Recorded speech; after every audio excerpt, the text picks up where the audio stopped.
रामकृष्ण हरी. मी सुनीताताई आंधळे. गेल्या काही दिवसापासून माझ्याबद्दल जे बोलल्या गेलं, सोशल मीडियाच्या माध्यमातून माझी बदनामी करण्यात आली.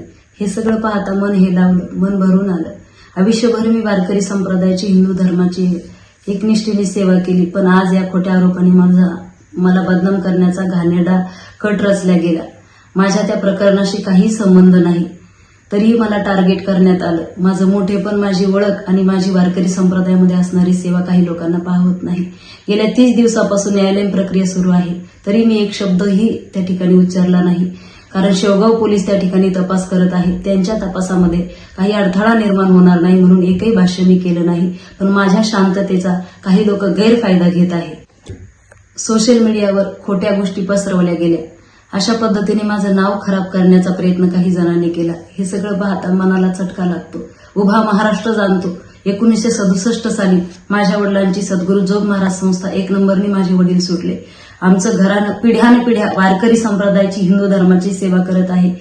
त्याच पद्धतीने मी सुद्धा वाटचाल करत आहे. मी गेले काही वर्षापासून मुलींची वारकरी शिक्षण संस्था चालवते. तळहाताच्या फोडाप्रमाणे मी मुलींना जपलं, आईची माया दिली. हा माझा धर्मच आहे. तरीही माझ्यावर खोटे आरोप लावले गेले. संस्थेत स्विमिंग पूल आहे, मुलींचं संस्थेमध्ये त्या ठिकाणी शोषण केलं जातं.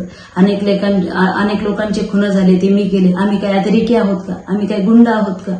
जर असं काही असतं तर वारकरी संप्रदायामध्ये एवढं मोठं नावलौकिक झालं नसतं.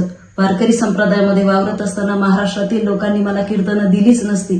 सत्य परिस्थिती लोक जाणून घेत नाही आणि सोशल मीडियाच्या माध्यमातून माझ्यावरती खोटे आरोप त्या ठिकाणी केले गेले. संस्थेमध्ये स्विमिंग पूल आहे. कालच एका पत्रकाराने या ठिकाणी येऊन पाहिलं, शूटिंगही काढून नेली. त्यांच्या चॅनलवरती ते प्रसारित झाले. संस्थेमध्ये कुठेही त्यांना स्विमिंग पूल आढळला नाही.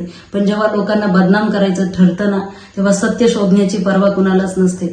त्या मुलीचा आणि त्या मुलाचा माझ्या संस्थेशी कुठलाही संबंध कधीही आलेला नाही.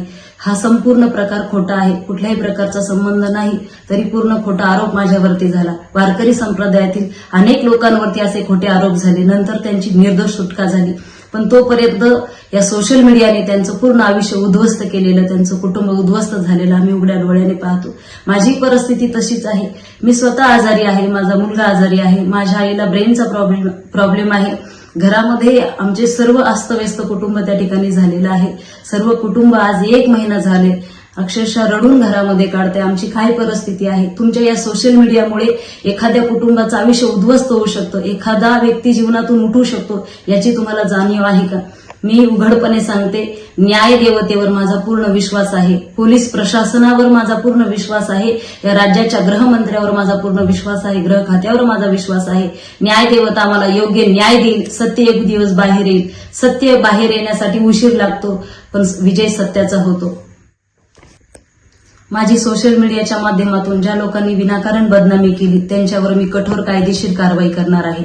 आणि माझ्यावरती, आमच्या कुटुंबावरती प्रेम करणाऱ्या हिंदू निष्ठांना, वारकरी सांप्रदायिक सर्व लोकांना माझी एक विनंती आहे, अफवांवर विश्वास ठेवू नका. आज मी आरोपांच्या भोवऱ्यामध्ये आहे, पण माझं मन, माझं कार्य, माझा हेतू फार शुद्ध आहे, स्वच्छ आहे.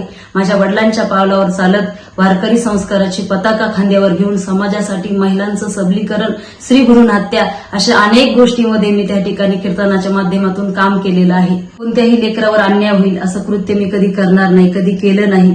मी ज्ञानोबराची शपथ घेऊन सांगते, मी पांडुरंगाची शपथ घेऊन सांगते, संस्था चालवत असताना कधीच मी कोणत्या मुलीवर अन्याय होऊ दिला नाही. माझ्या संस्थेतलं सोडा, पण आणखी दुसऱ्या महिलेला जर काही प्रॉब्लेम असेल, अडचण असेल, तर त्या ठिकाणी योग्य वेळी त्या ठिकाणी मी त्या ठिकाणी मार्गदर्शन केलेलं आहे. स्वतः धावून गेलेली आहे. माझ्या संस्थेमध्ये ही घटना घडेलच कशी. आज हा माझा सन्मानाचा, माझ्या संस्काराचा आणि सत्याचा लढा आहे. आज मी जे काही सहन करते हे एकटं माझं नाही, संपूर्ण वारकरी संप्रदायाचा आघात आहे, झालेला आघात आहे. संपूर्ण वारकरी संप्रदायाची फार मोठी जबाबदारी माझ्यावरती आहे. म्हणूनच हे फक्त माझं प्रकरण नाही, आपल्या संस्कृतीचा, आपल्या परंपरेचा, सन्मानाचा वाचवण्यासाठी हा फार मोठा पडलेला प्रश्न आहे.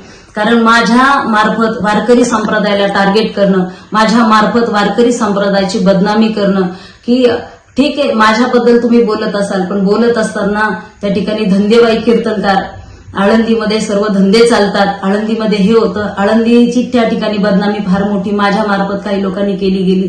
सत्याला थोडा वेळ लागतो, पण सत्याचा विजय मी मिळवणारच.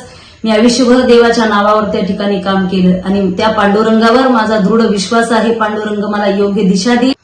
ज्ञानोबराची कृपा माझ्यावरती आहे. मला योग्य तो न्याय मिळेल. तुम्ही किती माझी बदनामी करा, किती मला टार्गेट करा, किती ट्रोल करा, पण तुम्हा सगळ्यांना माझं शेवटचं सांगणं आहे, काही झालं, माझा शेवटचा श्वास जरी राहिला, शेवटच्या श्वासापर्यंत मी हिंदू धर्मासाठी, वारकरी संप्रदायासाठी काम करत राहील.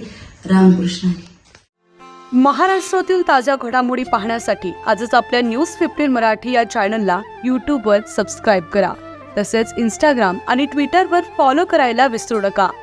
न्यूज 15 मराठी, आवाज जनसामान्यांचा.